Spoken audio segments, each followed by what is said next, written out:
Everyone says that I'm the most obsequious lapdog around Oliver.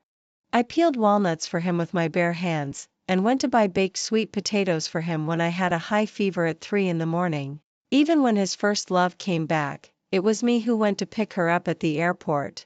Oliver said, just looking for a substitute for some amusement. They said I was crazy, knowing that you're a substitute but still rushing forward. I lowered my eyes. Oh. But Oliver is also a substitute. In the evening, I felt a bit unwell. I took my temperature and it was 39.6. I took some medicine and was about to lie down when my phone rang. Meet me at the Encounter bar. Come over. The voice on the phone was noisy and Oliver's voice was slurred with drunkenness. I sighed, but I'm not feeling well. Come over if you're not dead. I changed my clothes and went out to take a taxi. Before entering the bar, I took off the fever patch on my forehead. The medicine and the fever patch didn't seem to work much and my body was still burning hot. The ear-piercing music in the bar made my head throb dully. When I found Oliver, he was looking down, playing with the dice on the table with a beautiful girl sitting on each side of him. I walked over and said to one of the girls, "Please get up for a moment." She looked at me with dissatisfaction. "Who are you?" I was at a loss for words for a moment. In their words, "I'm just Oliver's lapdog." The girl was good at reading the situation. Finding that Oliver didn't take me seriously at all, she became even more brazen. "There are so many people who like Oliver. You're nothing. You come over here acting like the legitimate wife. Am I right, Oliver?" Oliver glanced at me but didn't say anything. He picked up his glass and took a drink, then asked the girl, "What would you like to eat?" The girl's eyes rolled around. "I'd like to eat hickory nuts, with the shells on." Oliver completely ignored me and called the waiter. After a while, a plate of hickory nuts that had been cracked open but still had their shells on was brought over. To eat the kernels inside, you still had to break the outer shells with your hands. The girl's coquettish voice rang out again. "Oliver, ask her to peel the nuts for me. I want to eat them." I looked at Oliver. After Oliver downed the wine in his hand in one gulp, he put his arm around the girl's shoulder and played with her hair casually. He looked sideways at me, his eyes hazy with drunkenness. "Do you have something to say?" I looked at him calmly. "Do you want me to peel them?" Damn it, I don't know where his temper came from. He angrily kicked the table and a few nuts rolled onto the floor. "Peel them. Peel them with your hands." Okay. Under the deafening music and the dazzling spotlights, I peeled the nuts with my bare hands bit by bit. Hickory nuts have much harder shells than the paper shell walnuts on the market. My fingertips were cut by the hard shells and blood oozed out. I casually grabbed a tissue and wiped off the bloodstains. Then I continued.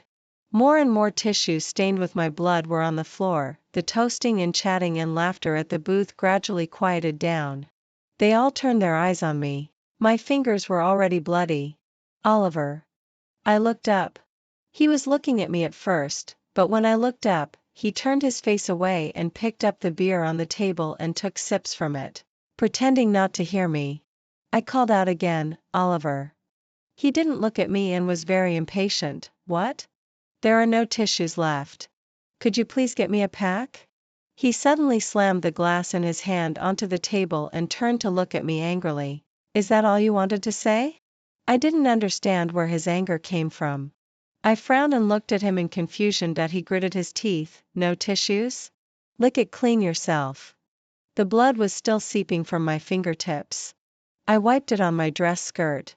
The white dress and the red bloodstains instantly spread on it, looking gaudy and conspicuous. I heard the girl who had asked for the nuts to be peeled say, "Is she crazy?" Then there was a bang. Oliver smashed the bottle beside him. Glass shards and liquor splashed all over the floor. The girl screamed in fright. "Oliver, what's wrong with you?" Oliver stood up with a dark face. "It's boring. Let's go." I didn't move. Oliver yelled at me, "Haven't you peeled enough nuts?" I stood up calmly, but the next second, extreme dizziness made me black out.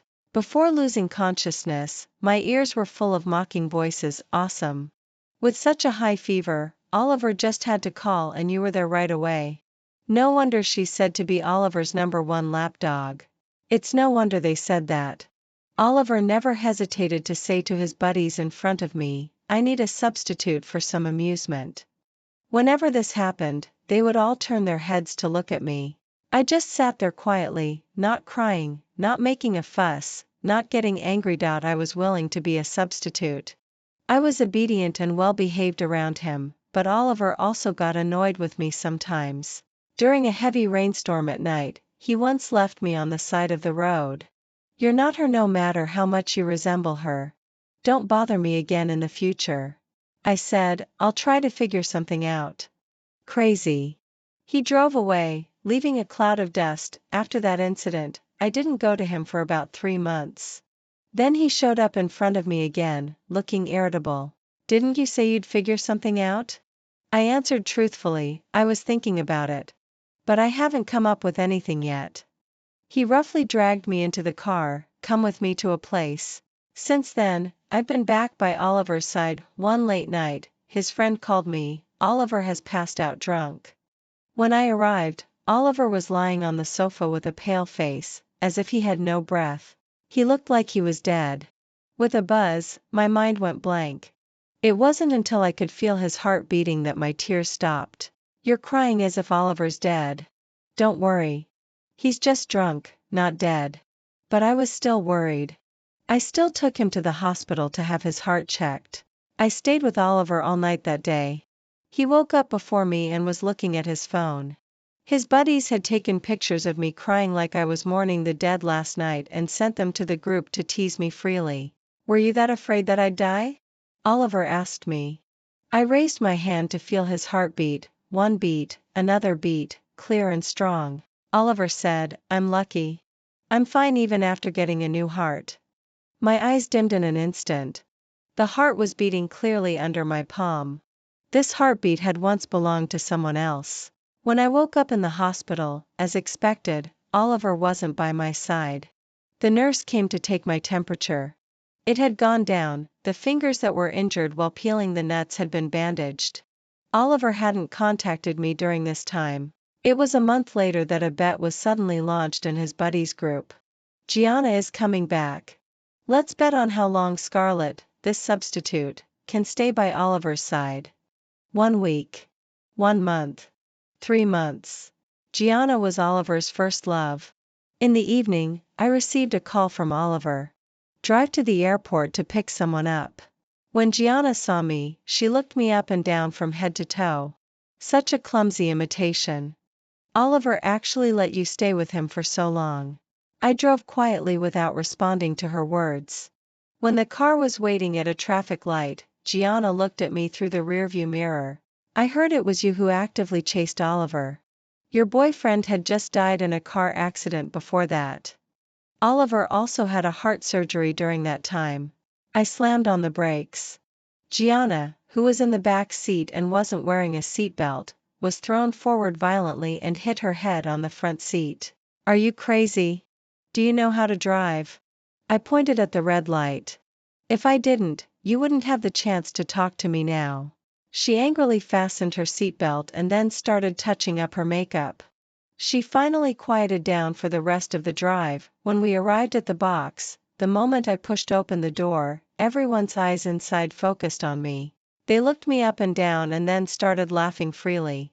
A fake is a fake. When the genuine one shows up, it's so clumsy that it's unbearable to look at. Everyone burst into laughter. Gianna also gave me a sideways glance, her eyes full of sarcasm. Oliver was also a bit different today from usual. He rarely put away his usual casualness. He was sitting straight in his white shirt. He deliberately left an empty seat beside him. Usually, I would sit there. Now Gianna walked over there automatically. I turned to leave. Oliver called me. "Did I say you could leave? Later we'll be drinking. You're responsible for sending Gianna back." Remembering the last time he passed out drunk, I looked at the position of his heart and frowned. "Don't drink too much." His buddies burst into laughter again. "Still can't figure out your position. Gianna's back. Is it your turn to be concerned? After being a substitute for so long, you really think you're something." I walked to the corner and sat down. I took out my phone and quietly played Candy Crush. The other side got lively. Someone proposed to play truth or dare. I don't know if it was a real coincidence or if those people did it on purpose to match Gianna and Oliver. The mouth of the bottle pointed at Gianna 3 times in a row. The first 2 times, Gianna chose truth. The first time, someone asked her, "Why did you come back to the country this time?" Gianna said, "For someone." The whole place was filled with ambiguous cheers. The second time, someone asked her, "Is that person here?" Gianna's ears turned red. "Yes. Maybe you should just announce Oliver's ID number." "Don't, the fun is in seeing but not saying." The third time, Gianna still wanted to choose truth. She was stopped. "You can only choose the same option twice in a row. The third time you have to choose the other option." Gianna had to choose dare. "Kiss a guy here." Gianna blushed and without hesitation turned and kissed Oliver on the corner of his mouth. The scene of their kiss froze. I happened to look up and met Oliver's eyes. I didn't pay attention. I switched from Candy Crush to WeChat and found the group where they had launched the vote. How long can Scarlett, this substitute, stay by Oliver's side? 1 day. I chose it. Damn it, which brother is so ruthless? Only voted for 1 day. Amid the ambiguous atmosphere, someone suddenly complained. "The voter? Scarlett?" They all turned to look at me. I turned off my phone screen, looked up. "Is there a prize for winning?" Oliver looked at me with a dark face. "Scarlett, what do you mean?" "I won't come to you starting from tomorrow." He gritted his teeth. "Who do you think you are to make this decision? Only I can decide whether you can come or not." I pointed at Gianna. "Then why don't you ask her to leave? You're just a substitute. Do you deserve it?" "Yeah," I nodded. Then I won. Oliver's face looked ugly. No one present dared to say a word. After a while, someone finally broke the ice. "Come on, we were having a good time playing the game. Why mention the bet? Let's continue playing." They started playing truth or dare again. This time, the bottle pointed at Oliver. "Oliver, what's your choice?" Oliver's tone was still not good. "Dare. Can you afford to play? Then, choose one of the girls present and kiss her." I saw Oliver turn around and hug Gianna, then kissed her without hesitation. Everyone was clapping and jeering. My stomach gradually burned and I felt nauseous, then came waves of stabbing pain. I covered my stomach, my face turning pale from the pain. Finally, unable to bear it anymore, I ran into the bathroom in the private room and vomited. The pain in my stomach only intensified. I curled up on the floor of the bathroom in pain, so dazed that I had an illusion. I seemed to see Silas. My Silas. Silas and I had been together since high school. We were each other's first love.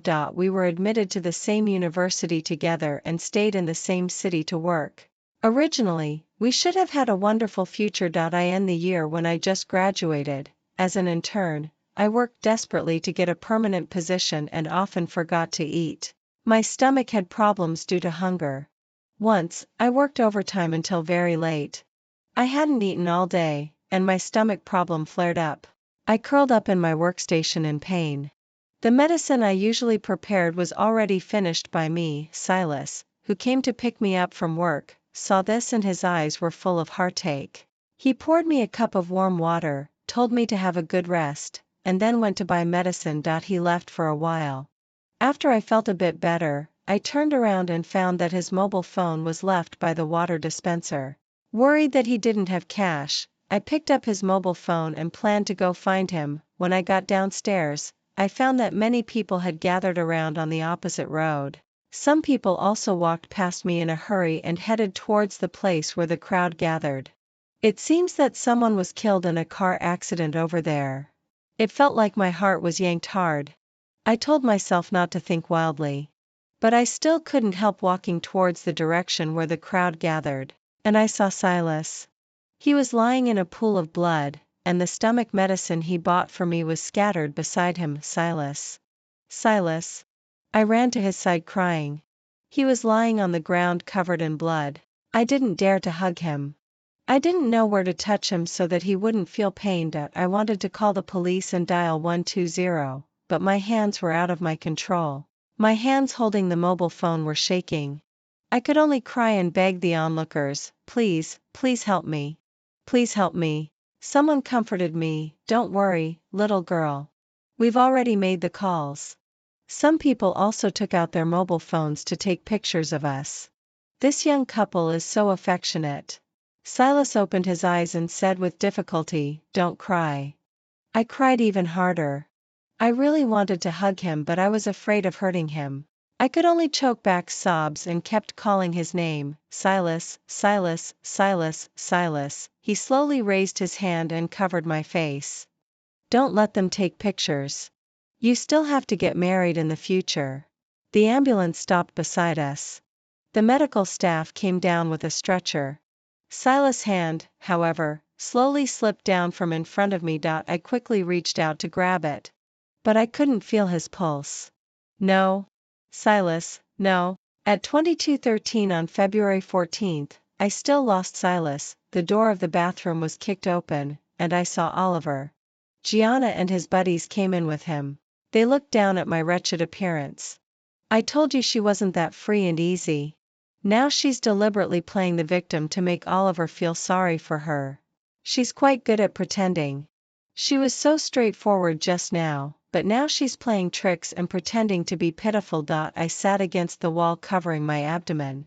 Suddenly, a basin of cold water was poured over my head. I shivered and looked up to see Oliver, the culprit, looking at me with cold eyes. You're just a substitute. Such a drama queen. You're even more pretentious than a plastic bag. Disgusting.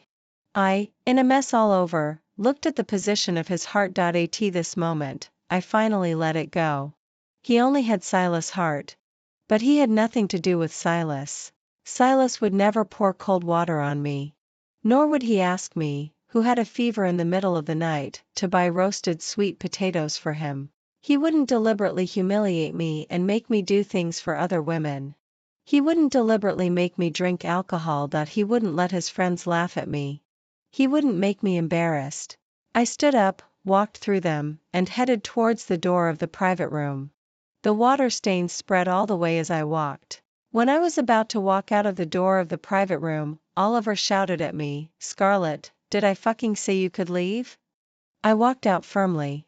Oliver's angry shout came from behind, if you leave now, don't ever show up in front of me again to disgust me. I closed the door. I went to see a psychiatrist. After Silas passed away, I suffered from severe depression. I had been receiving treatment all along. Dr. Sue had always been my attending doctor. I greeted him with a smile. Dr. Sue, how have you been lately? It doesn't matter whether I'm okay or not.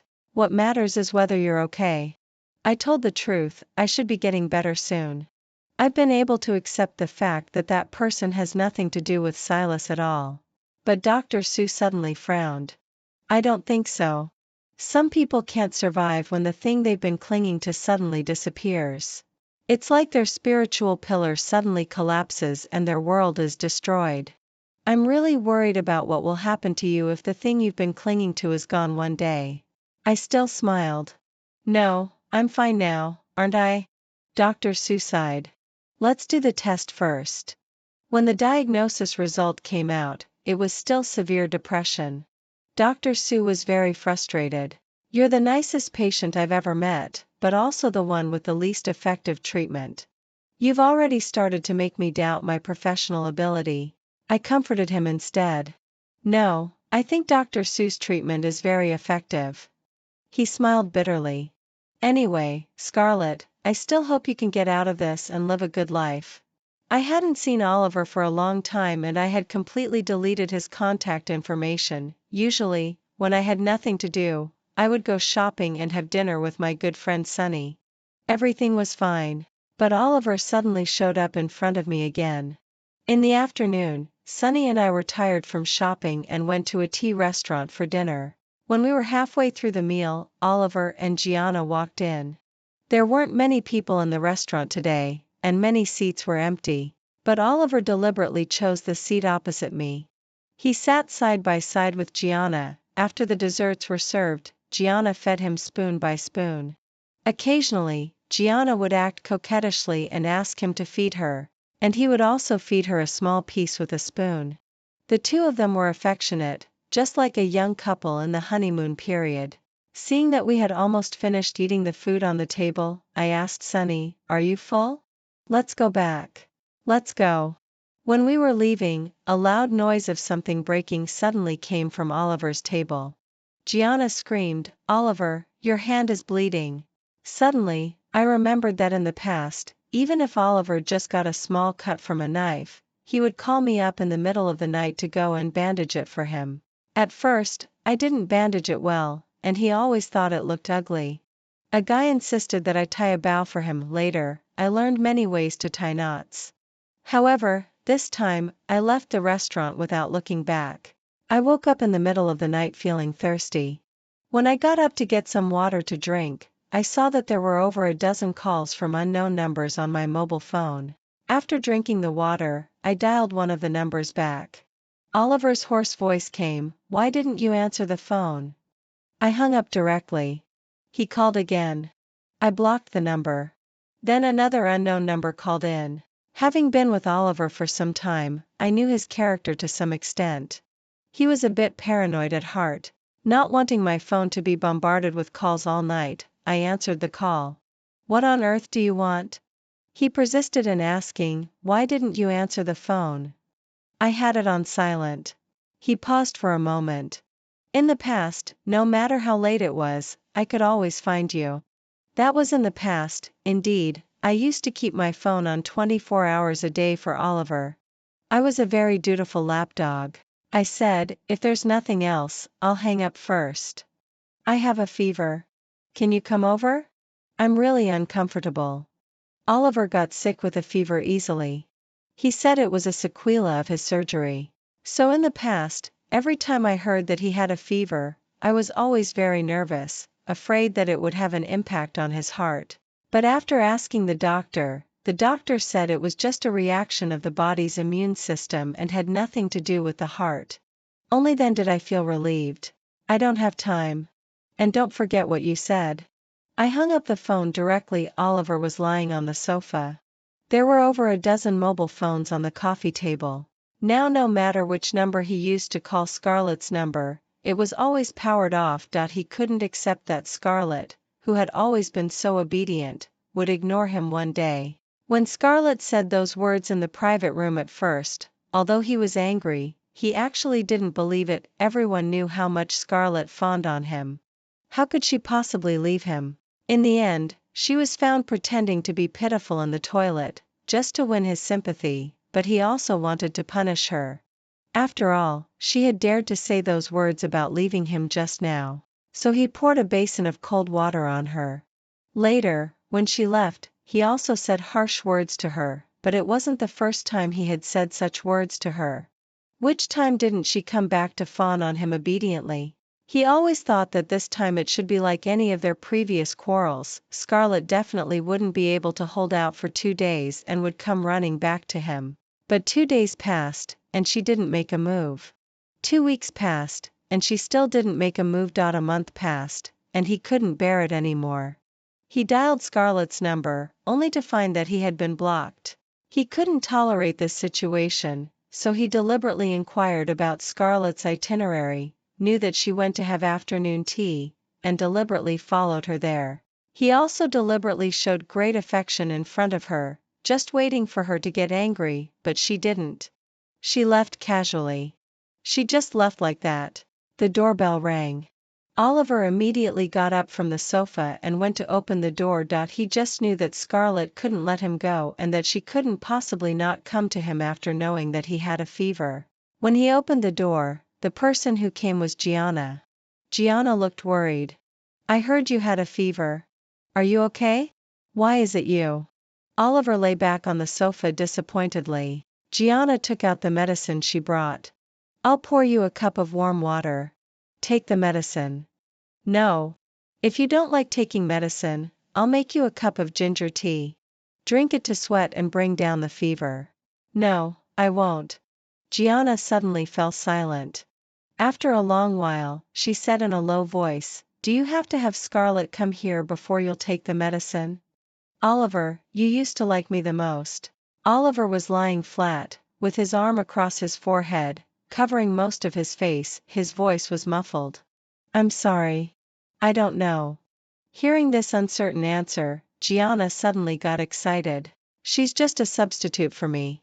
You've been torturing her all this time. You can't possibly like her. You're just used to her being around. Now that I'm back, slowly you'll forget about her and get used to me. Oliver remained silent. Gianna's eyes turned cold. Oliver, do you think Scarlett is so nice to you because she likes you? She's just like you. She also regards you as a substitute. Oliver suddenly opened his eyes wide. What do you mean? She had a first love who she'd been with for a long time before. He died in a car accident. Before his death, he signed an organ donation agreement. And you happened to have a heart transplant surgery during that time. Bang! Everything on the table was knocked over. The next evening, Gianna suddenly contacted me. Oliver simply refuses to take medicine. Now he's so feverish that he's delirious. Come over and persuade him. No, I won't. Just after hanging up on Gianna's call, another call came in.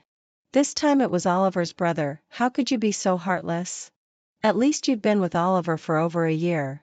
Now that he has a fever, won't you even come to see him? I hung up. But no one remembers how Oliver tortured me back then. Gianna called me again. Oliver just said his heart hurts badly. I was stunned for a moment. Send me the address. But when I found Oliver, he was sitting on the sofa unharmed. Gianna and those brothers who had bombarded me with calls one after another were all sitting around, looking at me with the kind of eyes that were waiting to see a good show. It was Gianna who spoke first. Now do you believe it? Oliver's face was ashen. He smashed the water glass on the table hard onto the floor. Scarlett, how dare you treat me as a substitute? I wasn't surprised that he knew about this. I just hated that he made jokes about his heart. Don't do things like this in the future. It's really childish. It's none of your business. He patted the position of his heart. I bought this with money. I can do whatever I want with it. Oliver seemed to have lost control. He became hideous and hysterical. I had known all along about the paranoia in his bones. How could Proudham tolerate being treated as a substitute by others? It was only him who could treat others as substitutes. He might take crazy revenge. But I'm not afraid. I have nothing left to lose. I was about to leave. Oliver picked up a teacup and threw it accurately at my forehead. Scarlett, just wait. You won't get away with it either. Blood started flowing down from my forehead. I clenched my fists but finally let go and turned to leave. Sunny applied medicine to my wound, complaining as she did so. Has Oliver gone crazy? He hit you so hard. I was in a daze and didn't say anything. You should be careful during this period. I'm worried that he'll do something harmful to you. I nodded to reassure her. Finally, Sunny looked at me, hesitating as if she wanted to say something. I smiled. I remember. I'll go to Dr. Seuss tomorrow. Sunny stretched out her arms and hugged me. Remember, you're not alone in this world. No matter what, I'll be with you. You must get better soon. However, the diagnosis result from Dr. Seuss wasn't optimistic. The severe depression hadn't improved at all. Dr. Seuss's brows were almost knitted together. Your current situation is worse than last time. I don't know what event could have destroyed your mental pillar, but I hope that event will never happen. If it does happen, Scarlett, I hope you can get through it. I lowered my eyes. Thank you, Dr. Seuss. After leaving Dr. Seuss, I suddenly felt uneasy for no reason. When I got home, I found Oliver standing menacingly at my doorstep. He was giving off a manic aura and a strong smell of alcohol. I ignored him and tried to open the door. He grabbed me and pulled me over, forcing a kiss on me. The strong smell of alcohol overwhelmed me. Some embarrassing memories came flooding back. My body started to tremble uncontrollably. Almost instinctively, I took out the knife that I always carried in my bag. I pointed the tip of the knife at his heart. Just as I was about to stab, my muddled consciousness started to clear and I forcibly stopped the movement. Oliver also noticed and he let me go. He grabbed my hand that was holding the knife, his bloodshot eyes staring at me tightly. Go ahead, stab here. I wanted to pull my hand back, but he'd pushed my hand forward with his. The knife had already cut through the clothes. I yanked my hand back. Oliver, are you crazy? Oliver laughed and pointed at his heart. Do you care about this very much? Do you think as long as it's still beating, Silas will still exist in this world? I'm telling you he's already dead. Silas is already dead. There was another person who had a heart transplant surgery with me that day. He was the one who received Silas's heart. And he had a rejection reaction after the surgery and has already died. Silas doesn't exist anymore. My blood froze in an instant. His words were like sharp knives piercing my eardrums. My mind was buzzing and in chaos. Shut up, Oliver, shut up. I didn't want to listen to him anymore. I took out my keys to open the door of my room. But no matter how I tried, I couldn't align the key with the keyhole. The key dropped from my hand once, twice, 3 times. I picked it up numbly again and again. Look clearly. This is the proof that Silas no longer exists. Oliver threw all the paper evidence he had found in front of me. Those words seemed to stab into my eyes like a carving knife, stroke by stroke. In an instant, something inside me collapsed with a bang. I'm an orphan. I've always been alone. Before, I thought my life would probably remain dark like this forever. It was Silas's appearance that tore a crack and let the light in. He, who had excellent grades, tutored me, who was at the bottom of the class, and managed to raise my grades so that I could enter a key university. After the college entrance examination, he estimated my scores for me and helped me choose schools and majors. When the admission notice came down, I learned that he had also chosen the same school as me. I was so angry that I cried at that time. With his grades, he could have chosen a much better university. He just said that the comprehensive conditions of the major he chose in this school were good. To relieve me of any psychological burden, he also took me to meet his parents, indicating that his parents fully supported his choice. I always thought that I was holding him back. So I worked very hard in college, striving for various scholarships. After starting work, I also strived to get the full-time position in a big company. I was gradually getting closer to Silas. When happiness was within reach, Silas was gone. The lighthouse went out. Later, when I learned that he had donated his organs, a glimmer of hope was rekindled in my world. I thought that as long as that heart was still beating, I could keep going. But now, everything has collapsed. My gaze gradually became empty. Those words became distorted and huge in my eyes and then swallowed me up in one gulp. My 5 senses started to become dull. The scene of Oliver shouting at me with red eyes seemed to be played in slow motion and muted in front of me. He grabbed my shoulders and shook my body. He was shouting something. I couldn't hear it. The sound took a long time to reach my ears. Scarlett, wake up! Wake up? Wake up from what? I'm awake. I was hospitalized. Sonny was with me all the time. There seemed to be another person who wanted to visit me every day, but Sonny always stopped him. I had seen him from a distance a few times. I didn't know who he was. I only recognized Sonny. Today he came again and was blocked by Sonny. However, it seemed a bit troublesome today. To prevent him from seeing me, Sonny was even forced to go downstairs by him. I ran to the lounge area to watch TV. The patient who usually watched TV with me was already sitting there. I only watch one episode of TV. I like to watch the episode where the female lead jumps off the cliff repeatedly. At first, I was worried that he would ask me to watch the next episode. Later, when I was repeating the same episode, he just turned to look at me and didn't say anything. Today was the same. I watched the episode where the female lead jumped off the cliff twice. Originally, I was going to go back to the ward. But thinking that he could only accompany me to watch this one episode every day, it was a bit pitiful. So I decided to make up a story ending for it. After the female lead jumps off the cliff, an old woman will pick her up, take care of her wounds.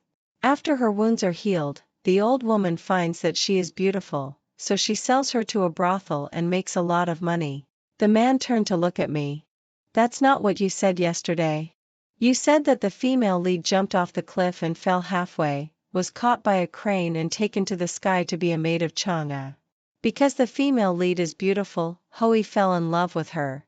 After Chang'e found out, while hating Hui for cheating, she also couldn't bear to drive the female lead out of the palace, so Chang'e killed Hui.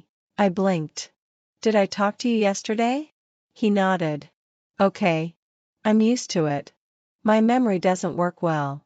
I was called back by the little nurse to take medicine. The little nurse told me, your friend seems to be arguing with that man downstairs. I swallowed the colorful pills and opened the curtain to look down. Sunny was indeed arguing with that man. She looked very excited. The little nurse said, if you want to go downstairs to have a look, I can accompany you downstairs, but only for a while. I shook my head. No, Sunny won't let me go. The little nurse praised me. You are the most obedient patient I've ever seen. Downstairs, Oliver pleaded with red eyes, Sunny, could you let me go upstairs to see Scarlet, please? Sunny looked at him coldly, it's useless even if you kneel down and beg me. Don't forget that it's you who made Scarlet like this. Oliver closed his eyes. He didn't dare to recall how Scarlet looked that day. She didn't cry or make a fuss, she just crouched on the ground very calmly, very calmly. She didn't respond to anything outside, just like a puppet without a soul. He didn't know that that incident would have such a big impact on her. He just wanted to make her sad, wanted her to be as sad as he was. Then let her know that he had nothing to do with that Silas, that he wasn't anyone's substitute, and that if she liked someone, it could only be Oliver himself. Please, let me go upstairs to see Scarlet, okay? I'll go and tell her that this heart is Silas. Even if she regards me as a substitute, it doesn't matter. Sunny sneered. The reason why you took revenge on Scarlet is that you felt wronged and angry because you thought Scarlet regarded you as a substitute, right? Have you forgotten that Scarlet was just a substitute for you to pass the time? You even tortured her in various ways. Do you know? Sunny's eyes turned red as she spoke. Just a phone call from you asking her to go out to do something for you in the middle of the night almost cost Scarlet her life. On a rainy night. Drunken hooligans. In an alley. Scarlet was assaulted. If it hadn't been for her obsession with Silas, she wouldn't have been able to survive. Sunny wiped away her tears. Now that Scarlet has become like this, are you happy? Did you have a great time taking revenge? Then please get out. Don't ever come to disturb Scarlet again. Scarlet was assaulted. Oliver kept shaking his head, staggering back. Finally, his legs gave way and he fell directly to the ground. Scarlet had been assaulted because he called her out to play tricks on her in the middle of the night. I had a nightmare again. The man reeking of alcohol dragged me into the alley. I struggled desperately but he became more and more excited. Mixed with the rain, my clothes were torn apart. The raindrops fell on my skin and I kept shivering. I cried and begged, please let me go. Please. I'll give you money, please. But my crying and begging only made him more excited. He brutally tore off the last pieces of my clothes that covered my body, then grabbed my neck and shook me while on top of me. The disgusting smell of alcohol overwhelmed me. The torture, like being torn by a wild beast, lasted for a long, long time. I couldn't cry out anymore and lay numbly in the dirty corner. I was dirty too. From early morning until it was slightly bright. It stopped and then started again. Stopped and then started again. Over and over again. Finally, the beast left me. He spat and said, "It serves you right for wandering around outside in the middle of the night. I thought it would be better if I died. Scarlet, Scarlet." Someone kept calling my name. I tried hard to open my eyes and saw Sunny looking at me with red eyes. "Are you okay?" She hugged me. Only then did I realize that my face was wet with tears. I said, "I'm okay. I just had that nightmare again. The one I told you about." Sunny's body stiffened. "It's okay. It's not real. It's just a dream." I continued to receive treatment in the hospital. That man still insisted on waiting downstairs every day. However, he never came upstairs to bother Sunny again. And Sunny didn't have to try hard to stop him anymore. I still watch the episode of the TV series where the female lead jumped off the cliff every day. And the man who watched TV with me was always there. I had to rack my brains to make up story endings for him every day, and he always said to me, "That's not what you said yesterday." I didn't care what I said yesterday. I had been in the hospital for a very long time. So long that I no longer liked to watch the same episode of the TV series repeatedly. And I also remembered what I said yesterday. I stopped making up story endings for the man who watched TV with me, and then he asked me, "When will you be discharged from the hospital?" I shook my head. "I don't know. You have to ask Sunny." "What about you?" He said, "Probably a week earlier than you." Oh. I cooperated with all the treatments and took the medicine on time. On a very ordinary morning, everything clearly emerged in my mind. After taking the medicine and looking at the person who came to stand guard downstairs day after day, I calmly said to Sunny, "Sunny, I want to go downstairs and make it clear to him." Sunny was stunned for a moment and then her eyes turned red. "I'll accompany you." I shook my head. "No need." When I walked downstairs, he had already seen me. But he didn't dare to come over and just looked at me from a distance. I called him, "Oliver." He seemed to be frozen, staring at me with wide eyes in disbelief. "I have something to say to you." After a long time, he finally rushed towards me. It was not a long distance and it was on flat ground, but he fell down twice. He clumsily got up from the ground and then stood in front of me, looking panicked like a child who had done something wrong. "Scarlett, do you remember everything?" I nodded. "Maybe." He immediately admitted his mistake and slapped himself several times. "I'm sorry. I was wrong. I shouldn't have done those damn things from the beginning to the end. Scarlett, could you forgive me, please?" I shook my head and stepped back. "I won't forgive you. I came down to tell you that don't come here anymore. Let's live our own lives well." But it seemed that Oliver didn't listen to what I said. He still showed up downstairs every day. I didn't pay attention to him anymore and cooperated with the treatment seriously every day. I learned that the man who watched TV with me was named Henry. Since I stopped watching the same episode of the TV series repeatedly, he would occasionally bring some strange little toys for me to play with. They were strange but really fun. Today, he brought some rubber figurines that could be stuck on the wall and then flipped down by themselves. I threw 6 figurines onto the wall at the same time and propped my chin up to watch them flip down little by little. I said, "Henry, I can be discharged from the hospital next week. Congratulate me." Henry said quite calmly, "Congratulations. You also have to take the medicine on time and cooperate well with the hospital treatment and strive to be discharged as soon as possible." Henry said, "I'll be discharged from the hospital tomorrow. I don't want to play anymore." Every time I played games with Henry, he played better than me. I originally thought that I could beat him in getting discharged from the hospital, but unexpectedly, I was still behind. Henry looked at me with a smile in his eyes. "It doesn't matter. I can pick you up then." "No need. Sunny can send me." On the day I was discharged from the hospital, Oliver was waiting downstairs with flowers in his hands. He looked a lot more mature and steady. Sunny had told me that he had recently started to learn to take over his father's company. "Scarlett, congratulations on your discharge from the hospital." Oliver walked over and handed me the flowers. Sunny directly blocked them for me. "The best blessing is that you don't show up in front of Scarlett anymore." Oliver was still persistent. "If you need help in the future, you can come to me. I will definitely help you." I didn't look back and closed the car door. After resting at home for another half a year, I planned to go out and look for a job. However, after learning that I had a special medical history, every company replied to me, "I'm sorry, Miss Scarlett. You may not meet our company's recruitment requirements." Later, I received a call from Oliver. "Scarlett, I heard that you're looking for a job. You can come to my company." "No, thank you." After hanging up the phone, I continued to send out my resumes. Sunny told me not to push myself too hard and that she could support me for the rest of my life if necessary. I smiled and pinched her face. "Thank you. I'll send out resumes overnight tonight." Sunny was both amused and annoyed. She stamped her foot and emphasized, "I'm serious."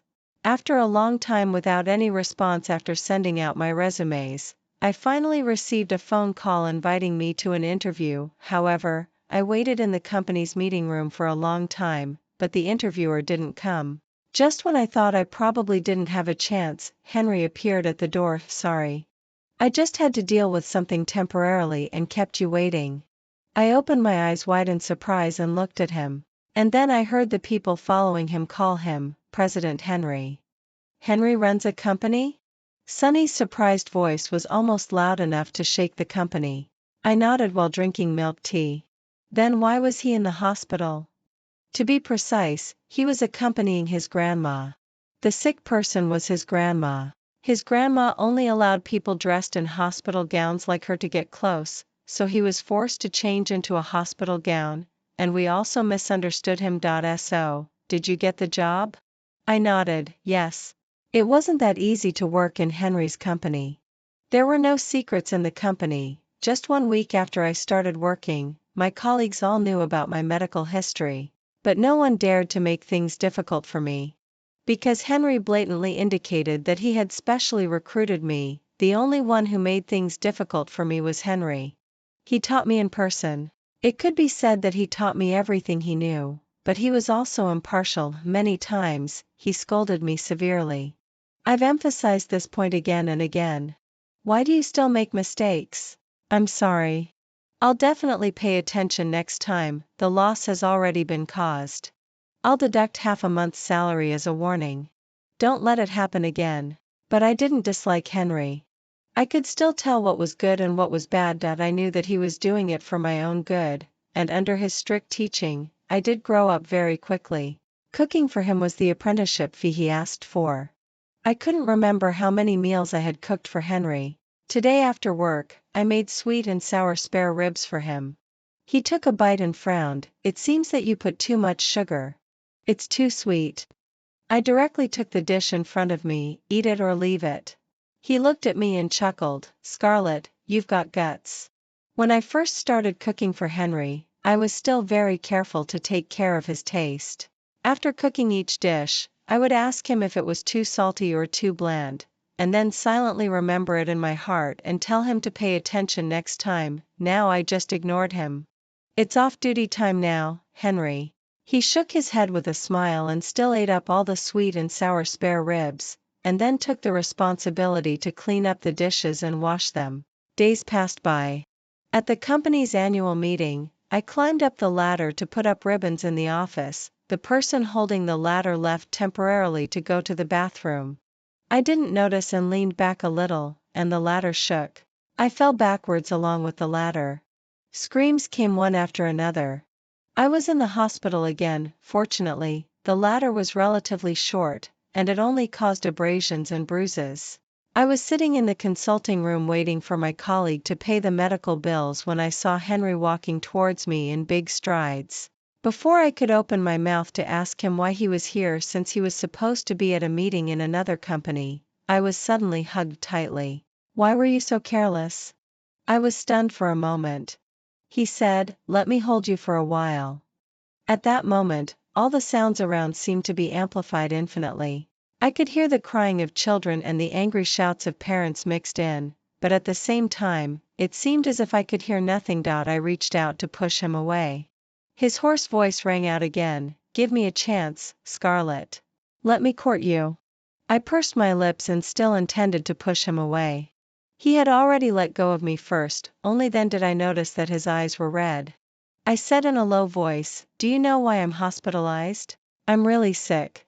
I still have a lover I can't forget. I bit my lower lip. I was also violated once. The me you see now is normal, but I'm not sure what might cause me to relapse in the future. I'm full of flaws and not worthy of your liking. He raised his hand and gently covered my eyes. Never belittle yourself. As long as someone likes you, you are worthy of their liking. I like you, no matter what you are like. I sniffed, and my eyes were a bit moist. Fortunately, his hand was covering my eyes at this moment, giving me a place to hide. I'm sorry, I said. I haven't let go of Silas yet. It wouldn't be fair to you if I were with you. He withdrew his hand and then ruffled my hair instead. I'm just courting you. I'm not asking you to immediately agree to be with me. If you're ready to move forward one day, remember to come to me, okay? People were coming and going in the hospital, and the noisy sounds were incessant, but this corner held up by Henry was exceptionally peaceful and quiet. I nodded. Okay. There will always be a spring when the flowers will bloom. Office building. The assistant walked into Oliver's office. President Oliver, Miss Scarlett was injured after falling down the stairs. Oliver immediately stood up from his seat. Which hospital is she in? The assistant took out his phone. Why don't you take a look at this picture first? In the hospital consulting room, Henry was bending over, holding Scarlett in his arms as if he were holding a precious treasure. Oliver slumped back into his seat, hanging his head and remaining silent for a long time. The assistant reported again, Miss Gianna is here again. Do you want to see her? No. Tell her she can have as much money as she wants as long as she never comes to see me again. The assistant nodded. Also, President Oliver, the report from the hospital has come out. The current condition of your heart is not good. You still need to be hospitalized for treatment as soon as possible, otherwise it may affect your normal work and life later. No need.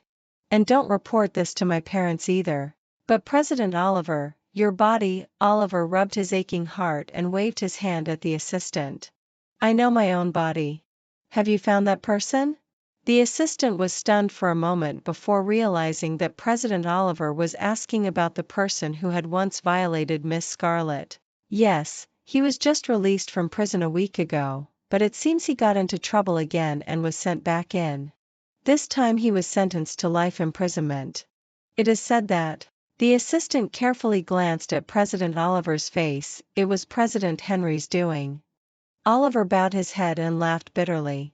As he laughed, there were choked sobs mixed in. The assistant silently left the office. After a long while, Oliver finally raised his head. After getting his emotions in check, he called Scarlett. Hello. I'm sorry, Scarlett. Truly, I'm sorry. Oliver said, you must be happy in the future. And, goodbye.